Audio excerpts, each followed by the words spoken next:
Hello, welcome to The Wandering Drew. I am Drew. On today's video, I'd like to discuss caring for your gear, specifically storage. I've touched upon taking care of your gear in the past. I've discussed how to care for your gear when you come home, how to clean it and get it ready to go back on the trail. And I've discussed some of the stuff, how to store it in terms of how you maintain it stored in your house. And I realized I was getting ready for a trip, which I'm taking in 2 days now, and I realized I've never really covered or discussed my storage option, how I store my gear. And this has changed over the years as my items that I have grown in both number and cost. So in the old days, like many people, I used to store my gear outside in my garage. The problem is that I have found from personal experience, and I believe that the garage is probably one of the worst places that you can store your gear, depending on what the gear is, obviously. Certain stuff does very well outside in the garage. Stoves, large stoves like camp stoves, pots and pans do, kind of well out there, depending on the environment you're in. But for most people, in the areas we live in, we have a change of seasons, and garages are usually not climate controlled, and they're also not impervious to things coming inside them. So during the winter, you have extreme cold weather, which I don't think really does very much for gear in terms of negativity. I don't think it really hurts your gear very much. I think most gear, depending on what it is, obviously, with the exception of probably, a water filter nowadays, does pretty well with cold weather. I find the extreme opposite, or hot weather, to be a culprit that I think makes gear fail or wear out prematurely.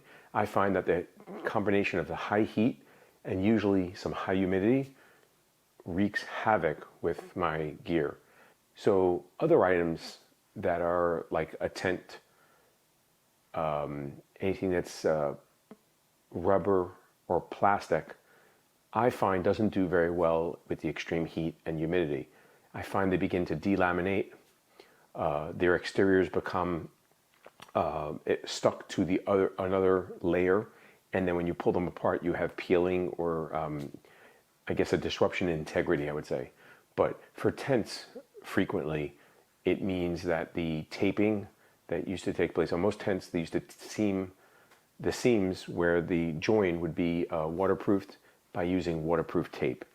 And every tent that I have that I've stored outside of my garage, the tape has failed or separated a pretty quick time, usually not very long. I didn't get a lot of use out of them. And I realized that's from just age and also opening and closing and folding up the item and rolling it. But it seems to me that the temperature change, the heat and the humidity seem to not be a good combination for that gear. I also found that a lot of gear that had, like I said, plastic and rubber, they would begin to stick to themselves. Sometimes you couldn't even open them, or when you did open them, you would have bleeding of colors, or you might have damage to the layer. And if it's an item that's supposed to remain waterproof, it usually does not do so. It's no longer waterproof because the surface has been disrupted and you've had delamination, or you've had just the waterproof layer, the water coating or water resistant coating has failed prematurely. Additionally, outside in your garage, you have other things that can do damage. Obviously, there are other chemicals in there. Sometimes you may not realize that they're putting off gases, or things that are spilled in there may make some vapors that could damage your stuff. But also the biggest threat out there, I feel, are insects. You have reptiles sometimes, and rodents. And all these things, between whether it's an ant or, palmetto bugs, roaches, you could have lizards out there, frogs, all these things love your gear. And they might like your gear so much that they'll decide to make a home or a nest out of it. I don't care what type of stuff you're usually storing it in, you have to worry about bugs, insects, rodents getting inside your gear and damaging it. It's a constant problem. Additionally, out there you may have many different items, tools, things like that, and as you move stuff, your gear can get damaged. Also, you'll usually have a buildup of dirt or dust out there as well. And depending on what you do out in your garage, if you're active out there like with woodworking or fixing cars, you may have other stuff that's dust and dirt and sawdust that's being emitted out there, and that's all going to get on your gear if it's not protected.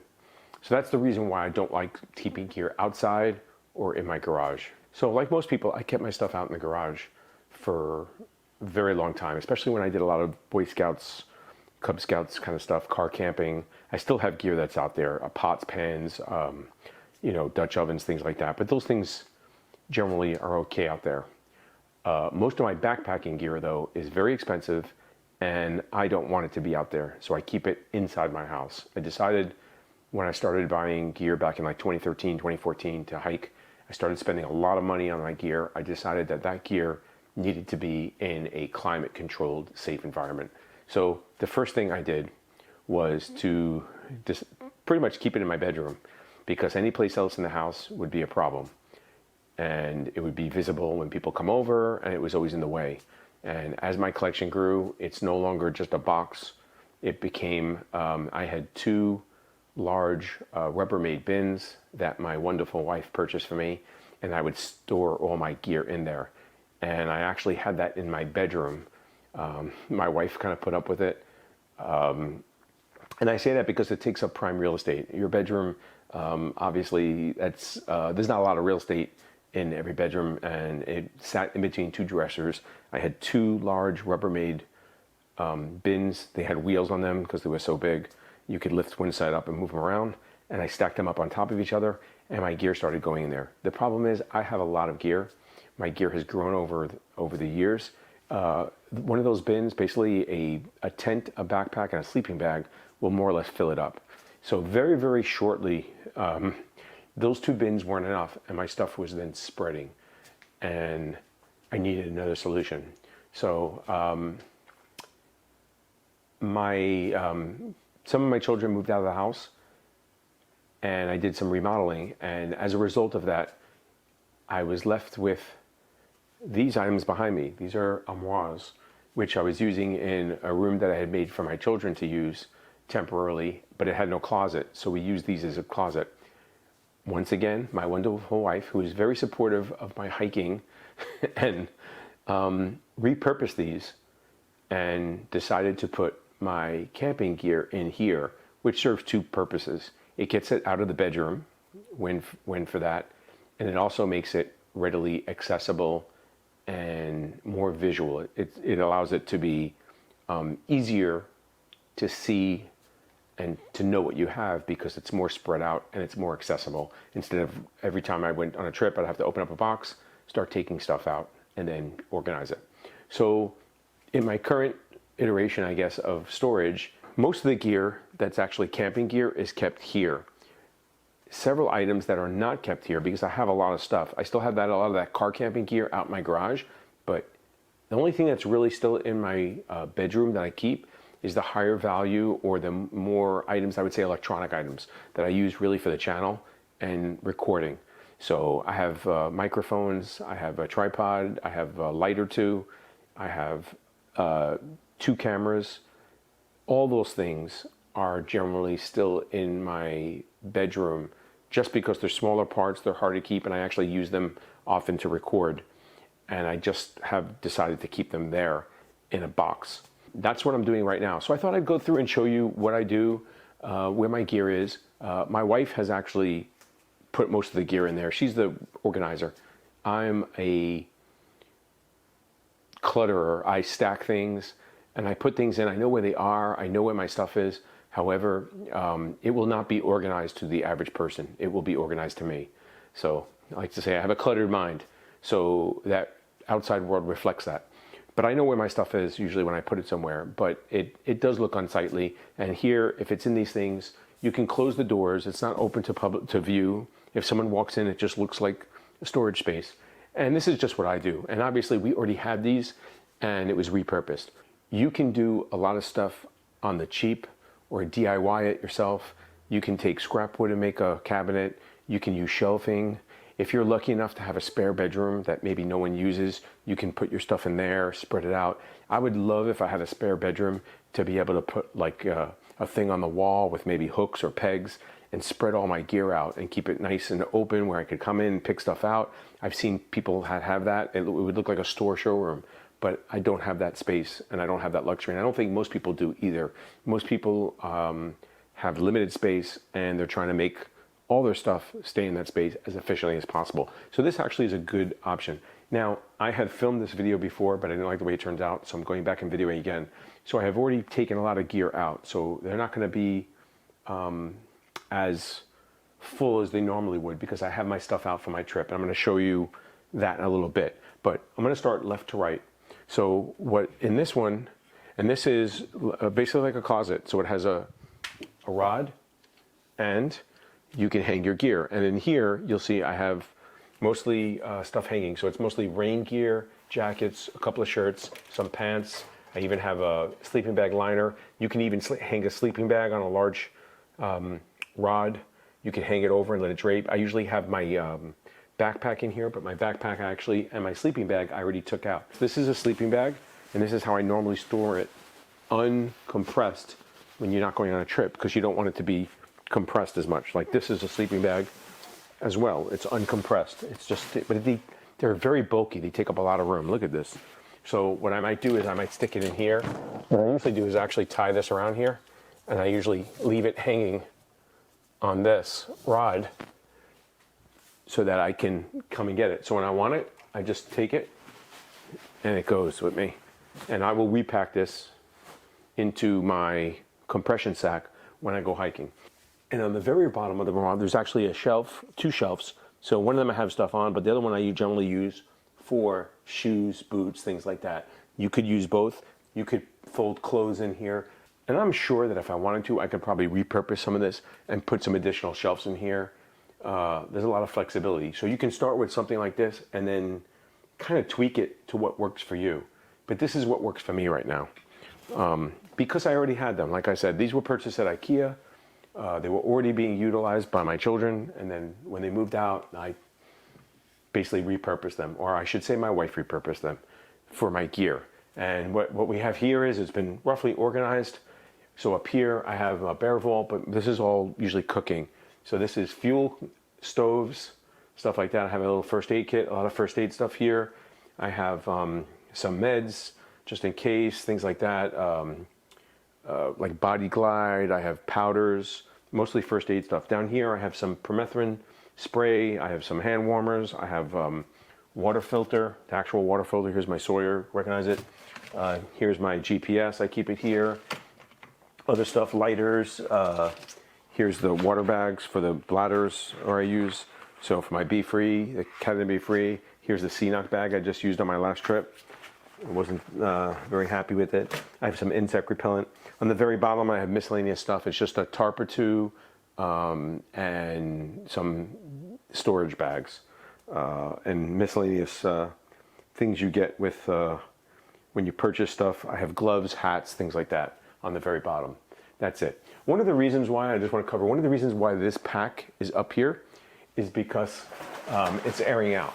So I took this on my last trip on the AT. It was only one day, but I've used it on the Pinhoti, I've used it on the Foothills Trail, I used it on the Ocean Lakes Trail. And even though I air it out and I wash it, I've cleaned this, I have washed this actually, it still has that funky smell from the trail. So in order to kind of minimize that, I've left it outside, because if I put it inside the armoire, it doesn't quite get the same circulation. Never put anything damp in there or that's wet or moist, and it just doesn't get that smell out. So what I've decided to do is basically put it outside, and then once I feel it's kind of good and it doesn't smell anymore, then I usually stick it inside the cabinet. But right now it kind of has that odor. That smell from the trail doesn't seem to leave. It just permeates the material and it's still there even weeks later. The last armoire is kind of a compromise of the two. It has some similarities to both the ones that I've already showed, both compartments, but once again, I already had this on hand and I'm repurposing it. So on this one, and let me cross over here. Oh, who have we here? It's Mr. Potato Head. This is where he's been hiding. So on this one, it has a rod on the top, which allows me to hang longer items, whether they're jackets, pants, or even a sleeping bag can hang from the top here, and it's very long. But on this side, I generally keep some longer gear. Like I have poles. These are trekking poles. Here's an older. This is my first sleeping pad I ever bought. It's a Thermarest Z-Lite. I bought this in I think 2013 or 2014 for my first trip. Still good, still works, but I still have it. I can make it into something if I wanted to, like a sit pad, but I keep it and it's still good. A lot of this stuff will probably never see the trail again just because I have newer stuff and I probably won't use it. But if I ever go with someone that needs something, I have extra. My kids sometimes can borrow it. Even they're not usually using it most of the time anymore. I probably need to go through stuff and get rid of it. I keep saying I'm going to start getting rid of stuff and maybe put it up on the channel and just give it away to people that want it for, it'll get a new home and maybe get some adventures. But on this side, generally, what I usually do is I keep food here. So this is anything related to food. So my food bag, stuff I bought for food, making Ziploc bags for storage of food and items or other items, and freezer bag meals, things like that. And I do have a bit on the bottom to protect it from any bugs or insects that might try to get in there to get the food. So that's pretty good. Over on the right, over here, I have some other items. This is hydration powder that I got. I'm trying out to see if it's good. It's just really heavy, so it's not really good for the trail. But a day trip, or maybe if you're just going for a day or two, you might want to carry it, but it's really heavy. I have, thank you again, Mrs. Drew, for my earbuds. Very hard to find actual plug-in ones nowadays. It's not anything that's not Bluetooth. And these have the hooks in them that I like. I don't like earbuds. I don't like anything in my ear. They don't usually stay in and they're irritating to me. So managed to find these on sale, and Mrs. Drew bought me 4 pairs. I'm on one right now, but since they break and they wear out and they were on clearance. So thank you. Like I said, my wife's very supportive. In here I have books usually related to the trails I'm looking at. They could be maps, they could be guidebooks, they could be journals or books that people have written about trails that I'm interested in. That's a long explanation. Probably added some of that. So in this one, basically, like I said, it's mostly food items and books or maps. So this keeps me, so anything I'm looking at,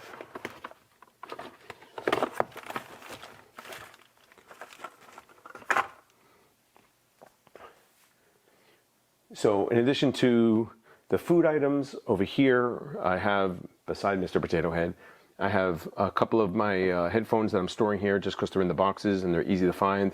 But I have here any books or guidebooks or maps or trail books related to trails that I'm interested, or books I'm reading that are related to hiking.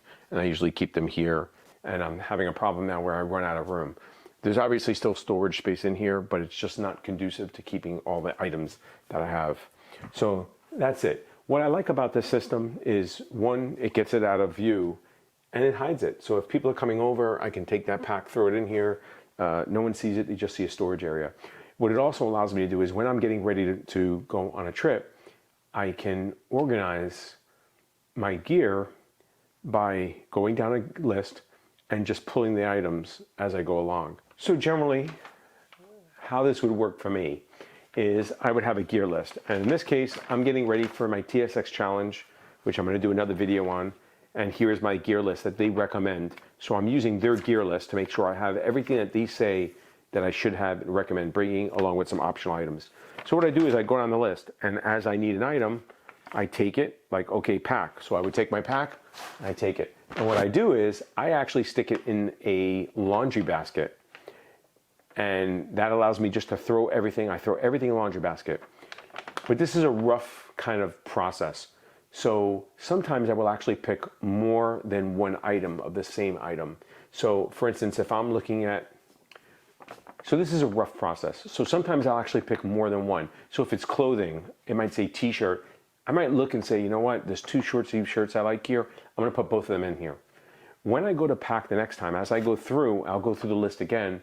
I might whittle that down or cull it so that I'm only taking the one I want and I leave the other one behind. And then I'll go back in a gear closet or in a drawer somewhere where I'm keeping it. So like headlamps, I might have 2 headlamps that I'm thinking about. I throw them in there when it's time to actually pack, and I go to the list.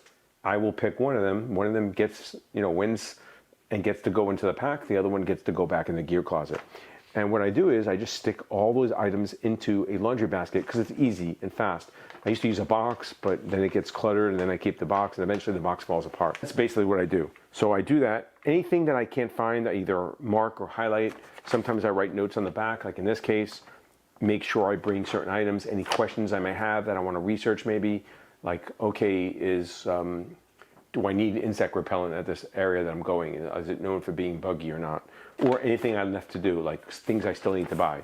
Like, okay, I still need to buy, let's say, new insect repellent, or I need, new batteries, or whatever it may be. I'll write a note for myself here so that I can go down. So in the end, all these things will be crossed off, and I have my gear list. I'm going to show you what that looks like when I'm done.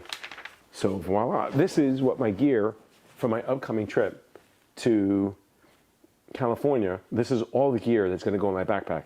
It includes my backpack. And I do have items in there that will not be going and going back, so it's going to get smaller. I also put some stuff in there that's on the list that I decided I probably will not take. So I don't usually bring a very big knife. They recommend the pocket knife. I don't normally bring like camp shoes. I don't like them. I don't like carrying them. I don't want to bother them. So I won't bring them. That allows me to go down the list, make sure I have everything. I find that if I don't use a list, there's a good probability that I will skip or leave an item out or forget to put it in a packet. And the only way I know I have it is to use the list. This is how I store my gear currently, and this is how I get ready for a trip when it's coming up. Even on short notice, if you come here real fast, you can start grabbing items and pack. If I really had to and someone called me last minute, I probably could get all my gear and pack, in 10, 20 minutes, probably. May not be the best items, but I can get all to them. And that's what's worked for me. Like I said, my wife has been very supportive. This was really her idea to use these because we had these, and it was a great idea. It made sense because we're just repurposing what we already have. So I'm open to suggestions. If anyone has any good way to reduce gear, short of giving it all away, I'm open to suggestions. Like I said, space is a premium in most people's houses. I think I'm like most people.